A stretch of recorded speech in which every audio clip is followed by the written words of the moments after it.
حضرت عمر بن عبد العزیز اس امت کے پہلے مجدد ہیں۔ رسول کریم صلی اللہ علیہ وآلہ وسلم نے ارشاد فرمایا کہ میری امت میں ہر 100 سال کے بعد ایک ایسا شخص آئے گا جو دین کی تجدید کرے گا۔ دین کے اندر جو بگاڑ آ گیا ہوگا، جو خرافات آ گئی ہوں گی، جو بدعات آ گئی ہوں گی، تو اللہ تعالیٰ ایسے شخص کو بھیجے گا جو دین کو اثر نو تازہ کر دے گا، بدعات ختم کر دے گا، رسومات ختم کر دے گا اور خرافات ختم کر دے گا۔ تو اس امت کا پہلا مجدد حضرت عمر بن عبد العزیز ہیں۔ اللہ اکبر۔ آپ تابعی ہیں، آپ کے والد گرامی بھی تابعی ہیں اور آپ خود بھی تابعی ہیں۔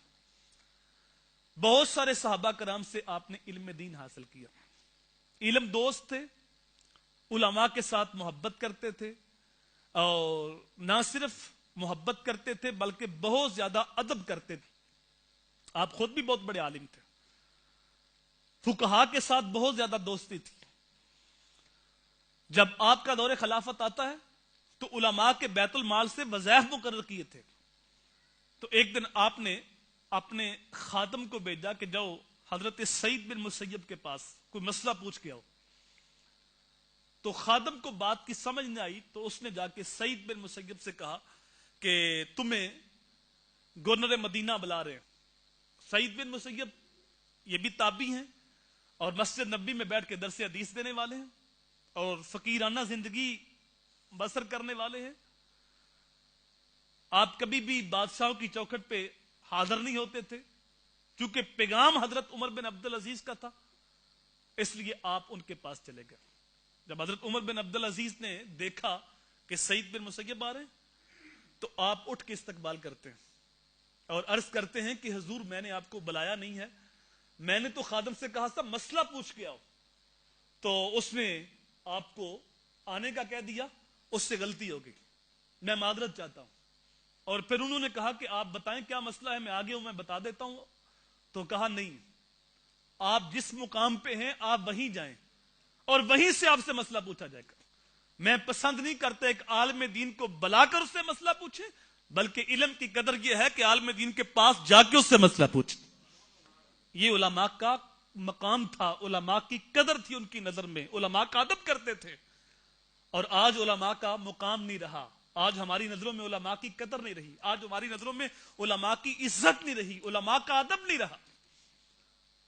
آج ہم سوشل میڈیا پہ دیکھتے ہیں معمولی سی بات ہوتی ہے اور ہم علماء کے اوپر تان شروع کر دیتے ہیں، حالانکہ علماء حق پہ ہوتے ہیں، ہمیں اس مسئلے کا پتہ نہیں ہوتا، اور تان کرنے والے وہ لوگ ہوتے ہیں جو وضو کے فریض تک نہیں جانتے، غسل کے فریض تک نہیں جانتے، وہ شیخ الحدیث کے اوپر تان کر رہے ہوتے ہیں، وہ بڑے بڑے علماء کے اوپر جو ہے وہ زبان درازی کر رہے ہوتے ہیں اور ان کے اوپر نکتہ چینی کر رہے ہیں۔ آج علماء کا ادب نہیں رہا، حالانکہ دین اسلام کا دوسرا نام دین ادب ہے۔